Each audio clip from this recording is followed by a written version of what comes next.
Hello everyone. स्वागत है आप सभी का आपके अपने यूट्यूब चैनल पे। अगर आप मेरे चैनल पे नए हैं तो सब्सक्राइब करें और सपोर्ट करें मेरे चैनल को। तो 71st बीपीएससी प्रिपरेशन चल रही है, जिसमें मुग़ल वंश का रिवीजन कर रहे हैं। मुग़ल शासक वास्तव में तुर्की की चगताई नामक शाखा के थे। इस शाखा का नाम प्रसिद्ध नेता चंगेज़ खां के द्वितीय पुत्र के नाम पर पड़ा था, जिसके अधिकार में मुख्य एशिया तथा तुर्कों का देश तुर्किस्तान थे। बाबर का पूरा नाम ज़हीरुद्दीन मोहम्मद बाबर था। इसका जन्म 14 फरवरी 1483 को फरगना में उमर शेख मिर्जा एवं कुतुब निगार खानम के घर हुआ था। पिता की मृत्यु के बाद लगभग 11 वर्ष की अल्पायु में जून 1949 में वह फरगना के सिंहासन पर बैठा। शैबानी खां ने 1501 ईस्वी में सर ए पुल के युद्ध में बाबर को पराजित कर मध्य एशिया से खदेड़ दिया। इस युद्ध में उज़्बेकों की युद्ध नीति तुलगुमा पद्धति का प्रयोग शैबानी खां ने बाबर के विरुद्ध किया था। 1504 ईस्वी में काबुल विजय की एवं 1506 ईस्वी में 1507 ईस्वी में बाबर ने अपने पूर्वजों द्वारा धारण की गई उपाधि मिर्जा का त्याग कर नई उपाधि बादशाह धारण की। 1524 ईस्वी में बाबर की चौथी बार भारत अभियान के दौरान दिल्ली के सुल्तान इब्राहिम लोदी तथा पंजाब के गवर्नर दौलत खां के मध्य कटु संबंध हो गए थे। दिल्ली के सुल्तान इब्राहिम लोदी और पंजाब के गवर्नर दौलत खां के बीच कटु संबंध हो गए थे। सुल्तान इब्राहिम लोदी ने दौलत खां को राजधानी आने का आदेश दिया था, जिसका दौलत खां ने उल्लंघन किया था। बाबर के लिए यह स्वर्णिम अवसर था, क्योंकि उसे मेवाड़ के राजा राणा सांगा का भी निमंत्रण प्राप्त हो चुका था। अतः बाबर यह विश्वास हो गया कि भारत विजय का अवसर आ गया है। पानीपत का प्रथम युद्ध 21 अप्रैल 1526 ईस्वी को बाबर तथा इब्राहिम लोदी के बीच हुआ। बाबर के पास विशिष्ट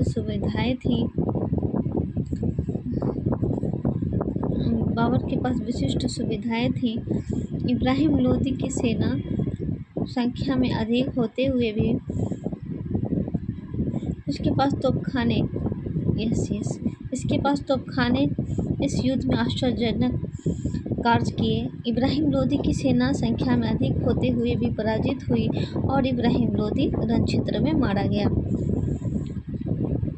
तो ये बाबर तथा इब्राहिम लोदी के बीच हुई थी पानीपत का प्रथम युद्ध 21 अप्रैल 1526 ईस्वी को। फलस्वरूप दिल्ली और आगरा पर बाबर का अधिकार हो गया।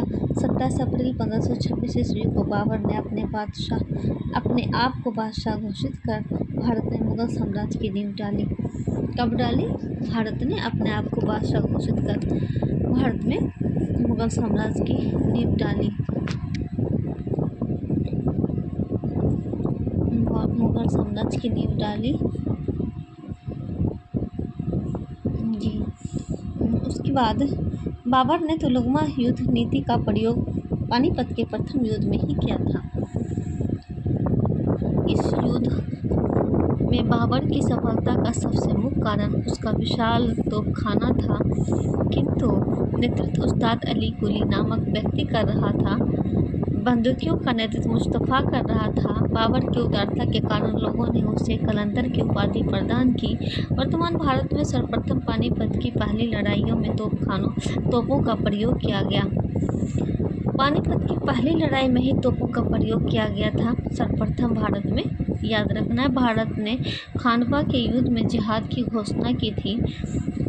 खानवा का युद्ध 16 मार्च 1527 को बाबर और राणा सांगा के बीच हुआ था। इन युद्धों में राणा सांगा पराजित हुआ। इसी युद्ध में विजयश्री मिलने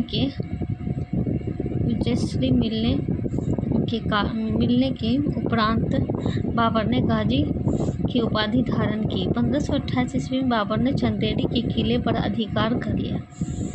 1528 ईस्वी में किया, ये भी आया है क्वेश्चन PYQ मैंने देखा है। 1588 से बाबर ने चंदेरी के किले पर अधिकार कर लिया। युद्ध में मेदिनी राय मारा गया। घाघरा के युद्ध PYQs में देखा है मैंने। घाघरा का युद्ध 5 मई 1529 को बाबर और महमूद लोदी के मध्य हुआ था। घाघरा का युद्ध 5 मई 1529 को बाबर और महमूद लोदी के मध्य हुआ था। इस युद्ध में बाबर विजयी हुआ।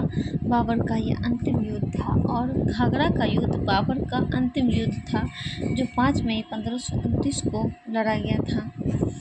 अपने इस विशाल साम्राज्य की शासन व्यवस्था को सही ढंग से चलाने के लिए बाबर ने एक प्रदेश से दूसरे प्रदेश में अलग अलग व्यवस्था की थी। भारत से बाहर बदख्शां का शासन मीर फ़ख्र अली हिंदुस्तान तथा मिर्ज़ा सुलेमान को प्रदान किया गया। इसी तरह से जिसे मीर यूसुफ अली को पंजाब का गवर्नर नियुक्त किया गया, जिसके नियंत्रण में हीरा और लाहौर थे। दीपालपुर, सियालकोट, सरहिंद और हिसार फिरोजा सम्मिलित थे। हिसार फिरोजा से लेकर बलिया तक के प्रदेश तथा बयाना, चंदेरी एवं ग्वालियर तक के प्रदेशों में बाबर ने एक नवीन शासन व्यवस्था कार्यान्वित की।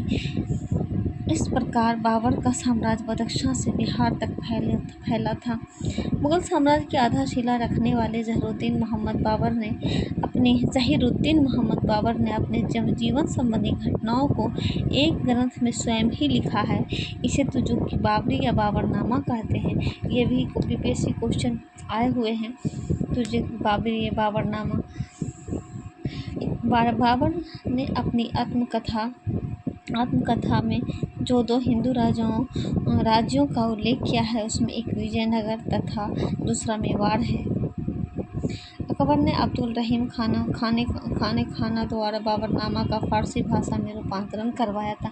ये भी क्वेश्चन आया है कि अकबर ने अब्दुल रहीम खाना से बाबरनामा का फारसी में रूपांतरण करवाया था। किसने करवाया था? तो अकबर ने करवाया था। बाबर की एक रचना रिसाल-ए-उशज थी जिसकी शैली नवीन मानी गई थी। मुगल बादशाह बाबर के सेना नायक मीर बागी ने अयोध्या में बाबरी मस्जिद का निर्माण करवाया था। तो फिर मध्यकालीन भारत के मुगल शासक वस्तुतः थे कहाँ के? कौन थे? तुर्क थे। मुगल शासक वास्तव में तुर्की के जगताई नामक शाखा के थे। इस शाखा का नाम प्रसिद्ध मंगोल नेता चंगेज़ खां के द्वितीय पुत्र के नाम पर पड़ा था, जिसके अधिकार में मध्य एशिया तथा तुर्कों का देश था। वो थे जगताई तुर्क। इनमें से किसने बाबर को सर-ए-पूल के हिंद में पराजित किया था? शैबानी खां ने 1501 ईस्वी में सर-ए-पूल के युद्ध में बाबर को पराजित कर मध्य एशिया से खदेड़ दिया। इस युद्ध में उज़्बेकों की युद्ध नीति दुलुगमा पद्धति का प्रयोग शैबानी खां ने अपने बाबर के विरुद्ध किया था। किस मुगल शासक ने भारत में ओटोमन युद्ध पद्धति को अपनाया? बाबर ने ओटोमन पद्धति को अपनाया। बाबर ने तो पानीपत का प्रथम युद्ध 21 अप्रैल 1526 ईस्वी को बाबर तथा इब्राहिम लोदी के मध्य हुआ। बाबर के पास विशिष्ट सुविधाएं थीं तो उसके तोपखाने ने इस युद्ध में आश्चर्यजनक कार्य किया। इब्राहिम लोदी की सेना संख्या में अधिक होते हुए पराजित हुई और इब्राहिम लोदी रण क्षेत्र में मारा गया। फलस्वरूप दिल्ली और आगरा पर बाबर का अधिकार हो गया। 27 अप्रैल 1526 को राणा सांगा ने अपने आप को बादशाह घोषित कर भारत में मुगल साम्राज्य की नींव डाली। फलस्वरूप दिल्ली और आगरा पर बाबर का अधिकार हो गया और 27 अप्रैल 1526 ईस्वी को बाबर ने अपने आप को बादशाह घोषित कर भारत में मुगल साम्राज्य की नींव डाली। पानीपत के युद्ध में बाबर की जीत का मुख्य कारण क्या था? उसकी सैन्य कुशलता थी। बाबर की जीत की सैन्य कुशलता थी।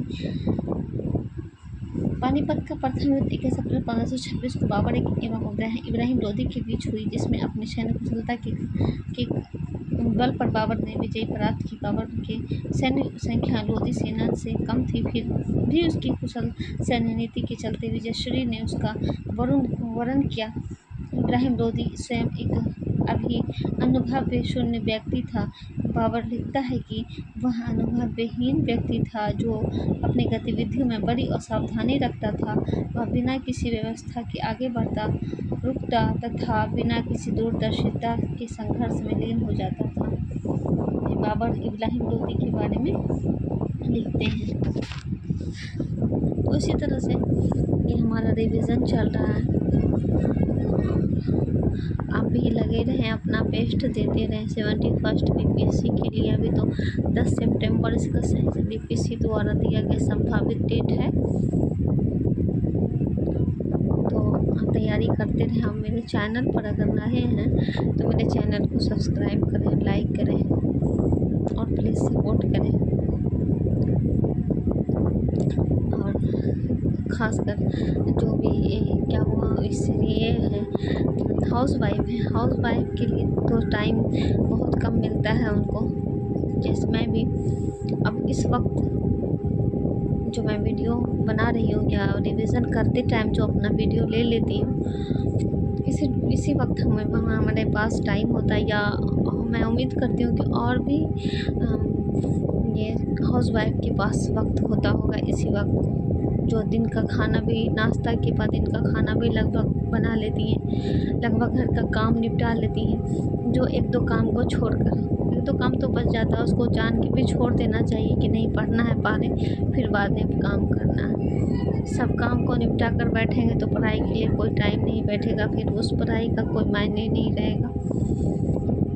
जो बेसिक नीड है, खाना बनाना है, सफाई है, अब उसको करने के बाद छोड़ देना चाहिए और अपना पढ़ने के लिए बैठ जाना चाहिए। फिर पढ़ाई के बाद आप अपना काम कीजिए। मैं भी इसी तरह से अपना काम करती हूँ वक्त निकाल कर। ठीक है, पढ़ते रहें, आगे बढ़ते रहें।